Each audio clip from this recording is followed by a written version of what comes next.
जय जगन्नाथ। आज ये टॉपिकटा गोटे नॉर्मल टॉपिक किंतु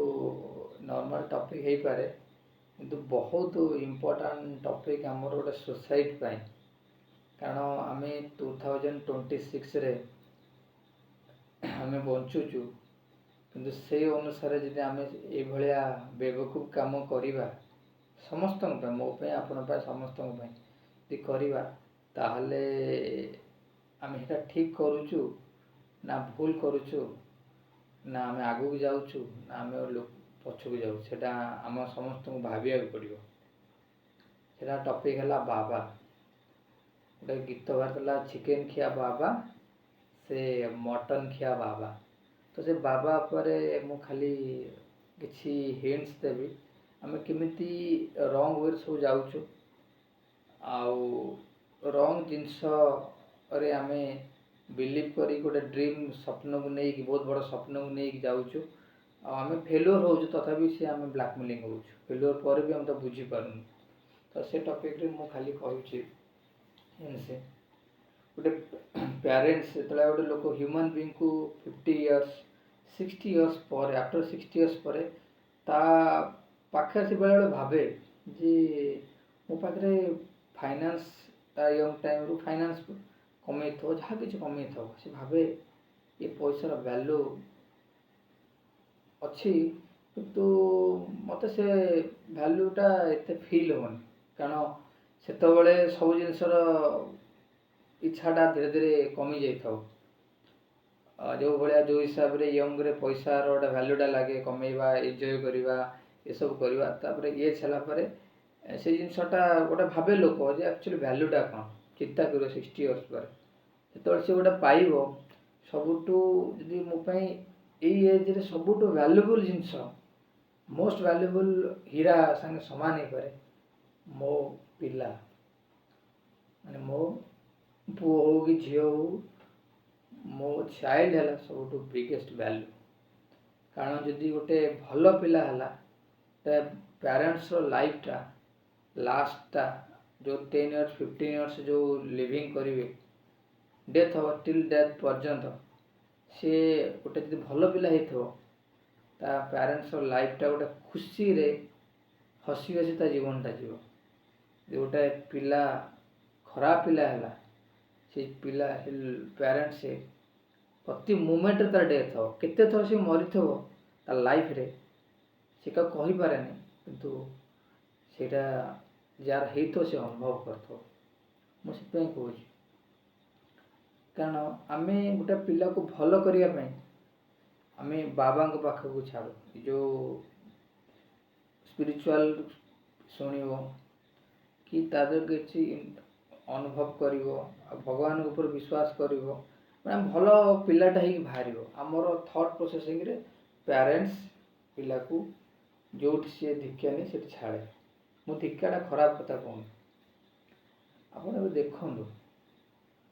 प्रत्येक मु भी बहुत अनुष्ठान को जाऊँगी मेडिटेशन कर बहुत अनुष्ठान से भितर मुझे डीपली पशुची एक्चुअली रियलिटीटा मुझे जाना चेष्टा कर एक्चुअली कौन मुझे स्टडी कली जी अनुष्ठान कर बहुत रिसर्च कर देछि अच्छा 10% अच्छा जो मैंने एक्चुअली गॉड संगे टचेबल अच्छे 5% भाई 10 भी एत नहीं अच्छा मैक्सिमम हाइलाइटेड नहीं आम प्रेमानंद बाबा से सिद्ध पूरा से सिद्ध पुरुष पूरा सी एक्चुअली ब्रह्मचर्य समय बिना ब्रह्मचर्य गोटे स्टेप आगे पारे स्पिरिचुअल ना ब्रह्मचर्य से स्पिरिचुअल बहुत किसी भल गपी पारे स्पीच दे पारे आगे पार एत पावरफुल जिनसटा सेटा आमर सनातन धर्म से इम्पोर्टाट देती ता बिना गोटे लोक केवे भी गोटे कुंडली जागृत कर रियली फैक्ट भी किंतु मोर यहाँ टॉपिकटा ये आसिली आम जाऊँ कौन ना गोटे जिन पाइबापी बाबा पाखु आम क्या थ्रू मीडिया न जाइए जदि आम डायरेक्ट ଏଇ ଭଗବାନଙ୍କୁ ଜଣେଇବା ଧର ଶିବ ମନ୍ଦିର ଗଲି ତାଙ୍କୁ ଜଣେଇଲି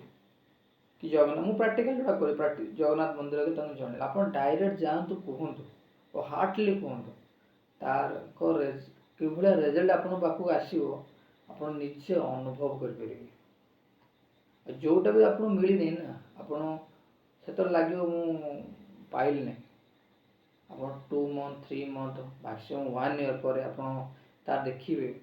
ଜାଣିବେ ଯେ ସେଇଟା ମୋ ପାଇଁ ରଙ୍ଗ ହେଇଥାନ୍ତା ନିଶ୍ଚିନ୍ତ। ଅନୁଭବ ମୁଁ ପ୍ରାକ୍ଟିକାଲ ଯୋଉଟା କରିଛି ମୁଁ ସେୟାର କରୁଛି। ମୁଁ ଆକ୍ଚୁଆଲି ଯାହା ପ୍ରାକ୍ଟିକାଲ ଲାଗେ ମୁଁ ସେୟାର କରେ। ମୁଁ ସେଗୁଡ଼ାକ ପୁଳାଏ ଗପିକି ବାହାଦୁରୀ ଇଆଡ଼ୁ ସିଆଡ଼ୁ ଗପେନି। ମୁଁ ପ୍ରାକ୍ଟିକାଲ ପିଲା। ମୁଁ ଏକରେ ମୋର ଏତେ ପାଠ ଏଜୁକେସନ୍ ବି ନାହିଁ। ମୁଁ ଜୀବନ ସାରା ଖାଲି ପ୍ରାକ୍ଟିକାଲ କରିକିରି ଆସିଛି। ମୁଁ ପ୍ରାକ୍ଟିକାଲ ମାନେ କିଛି କରେ ହିଁ ନାହିଁ। ଥିଓରିଟିକାଲ ନାହିଁ ମୋର ଟୋଟାଲି। ଆପଣ ଅନୁଭବ ନିଜେ କରିପାରିବେ। ଆଉ ଯେଉଁ ସବୁ ରହିଲେ ବାବା ଆମ ଗାଁରେ ବି ସବୁ ବାବା ସବୁ ଗାଁରେ ବାବା ଖୋଲେ କାରଣ କହିଲ ତା ଫ୍ରି ଅଫ୍ କଷ୍ଟ ଆପଣ ମନି ପାଇଲେ ମିଲିୟନ ପଇସା ଆକାର ଆସୁଛି କୋଟି କୋଟି ଭକ୍ତ ଯେଉଁ ସବୁ ବାହାରୁଛନ୍ତି ସନାତନ ଧର୍ମକୁ ନେଇକି ପ୍ରଚାର କରୁଛନ୍ତି ମାନେ ରଙ୍ଗ ୱେରେ ମନି ୱେରେ ତାଙ୍କର କିଛି ଲକ୍ଷ୍ୟ ନାହିଁ ମିଲିୟନ ପଇସା ମାନେ ମାଲିକ ସେମାନେ କିଛି ଇନଭେଷ୍ଟ ନା ଫ୍ୟାକ୍ଟ୍ରି ନା କ'ଣ ଲୋକ କେତେ ଟେନସନ୍ ନେଲା ପରେ ବିଜନେସ୍ କରି ପଇସା କମାଉଛି ସେ ଖାଲି ଗୋଟେ ଭଣ୍ଡ ବାବା ହେଇକି ଲୋକଙ୍କୁ ମିଛ କହିକି ଲୋକଙ୍କୁ ବିଶ୍ୱାସ ଜିତିକି ପଇସା କମାଉଛି ଆଉ ତାଙ୍କୁ ଆଇଏଏସ୍ ଅଫିସର ଯାଇକି ବି ମୁଣ୍ଡିଆ ମାରୁଛି ତାକୁ ବି ସିଏ ବିଶ୍ୱାସ କରୁଛି ଯେ ଇଏ ମୋ ପ୍ରୋବ୍ଲେମ୍ ସଲ୍ଭ କରିଦେବ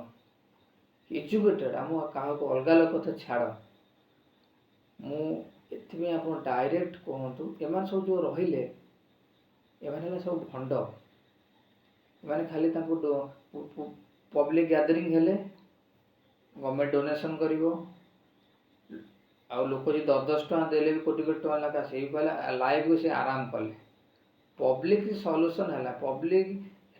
ଲୋକ ଦେଖିଛି ପିଲା ଲୋକ କାନ୍ଦିକି ଇମୋସନାଲ୍ ହେଇକି ସେଠି ମାନେ ପାଗଳା ଭଳିଆ ହେଉଛି ଏତେ ଇମୋସନାଲ୍ ସବୁ ତାଙ୍କୁ ଫସା ଯାଇଛି ଆଉ ସେଠି ଆପଣ ଚୋର ଟାଉଟର ଟସ୍କର ପିଲା ଯଦି ସେଠିକି ଆପଣଙ୍କର ଯିବେ ପିଲାଙ୍କ ଯେଉଁ ନେଗେଟିଭ୍ ଫିଲ୍ଡ ଯେଉଁ ତାଙ୍କର 24 hours ରହିବ ପିଲାଙ୍କର ଡେଭଲପମେଣ୍ଟ କେବେ ହେଇପାରିବନି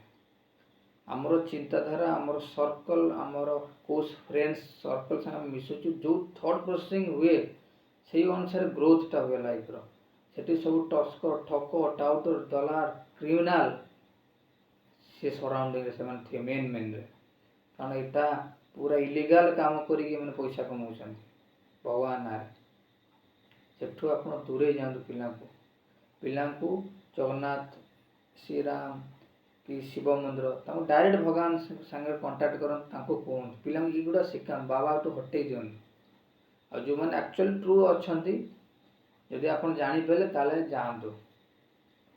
ଫଲ୍ସ ଏଠି ବହୁତ ଫଲ୍ସ ଆଉ ମେଜର ପାର୍ଟ ଲାଇଫ୍ରେ ଯଦି ଆମର କର୍ମଫଳ ଉପରେ ଡିପେଣ୍ଡ କରୁଛି ଲାଇଫ୍ ଏଇ ଜନ୍ମର କର୍ମଫଳ ଆର ଜନ୍ମର କର୍ମଫଳ ଏବେ ବି 5 ବର୍ଷ ତଳେ ମୁଁ କ'ଣ କର୍ମ କରୁଛି ତା ଫଳ ଅନୁସାରେ ଆମ ଲାଇଫ୍ ଲିଡ୍ କରିବ କୌଣସି କର୍ମଫଳକୁ କାହାର ବଦଳାଇବାର ଶକ୍ତି ନାହିଁ ଯଦି ଭଗବାନଙ୍କ ନାମ ଜପ ଡିପ୍ଲି କଲ କିଛି ମାତ୍ର କମିଯାଇପାରେ ଯିଏ ଆପଣଙ୍କର ପ୍ୟାରେଣ୍ଟସ୍ ଯିଏ ଛୋଟରୁ ଆପଣ ବଡ଼ କରିଛନ୍ତି ଯେଉଁ ପ୍ୟାରେଣ୍ଟସ୍ ତାଙ୍କ ପାଇଁ ଯଦି ତାଙ୍କୁ ବୁଝିପାରିଲ ତାଙ୍କ ପାଇଁ ଯଦି କିଛି କ୍ୟାରିଂ କରିପାରିଲ ତାର ବ୍ଲେସିଂରେ କିଛି ମାତ୍ରାରେ କର୍ମଫଳ କଟିଯାଏ କର୍ମଫଳ କଟିବା ବହୁତ କଷ୍ଟ କିଛି କଟିଯାଇପାରେ ନହେଲେ ୱିଦାଉଟ୍ କିଛି ଆପଣ କଟିବାର ଚାନ୍ସ ନାହିଁ କେହି କେଉଁ ବାବା କେହି ଆପଣଙ୍କର କୌଣସି ପ୍ରୋବ୍ଲେମକୁ ସଲ୍ଭ କରିବା ତାକତ ନାହିଁ ତ ଏଇଟା କହିବା କଥା ପିଲା ହେଲା ବହୁତ ଇମ୍ପୋର୍ଟାଣ୍ଟ ତାଙ୍କୁ ବଞ୍ଚାନ୍ତୁ ଏ ବାବାମାନଙ୍କଠୁ ଆପଣ ବି ଦୂରେଇ ଯାଆନ୍ତୁ ପିଲାଙ୍କୁ ବଞ୍ଚାନ୍ତୁ ଆଉ ଠିକ୍ ରାଇଟ୍ ୱେରେ ଆପଣ ଯାଆନ୍ତୁ ଆଉ ଆମ ସନାତନ ଧର୍ମ ଗୋଟେ ହେଲା ବହୁତ ଯଦି ୱାର୍ଲଡକୁ କିଏ ଚେଞ୍ଜ କରିପାରେ ସେ ଏକମାତ୍ର ହେଲା ସନାତନ ଧର୍ମ ଏ ବାବା ଏ ଭଣ୍ଡ ଏ ଧର୍ମଟାକୁ ଏଭଳି କରିସାରିଲାଣି ଲୋକଙ୍କର ବିଶ୍ୱାସକୁ ଲୁଟି ସାରିଲାଣି ତ ଆମକୁ ଧର୍ମ ଆମ ସନାତନ ଧର୍ମକୁ ବି ଆମେ ବଞ୍ଚେଇବା ଆମ ପିଲାଙ୍କୁ ବଞ୍ଚେଇବା ଆମ ଫ୍ୟାମିଲିକୁ ବଞ୍ଚେଇବା ତ ସେଥିପାଇଁ ବାବାଠୁ ଦୂରାନ୍ତୁ ଡାଇରେକ୍ଟ ଭଗବାନଙ୍କୁ ଯାଇକି ଯାହା ପ୍ରୋବ୍ଲେମ୍ ଅଛି ଜଣାନ୍ତୁ ଜୟ ଜଗନ୍ନାଥ।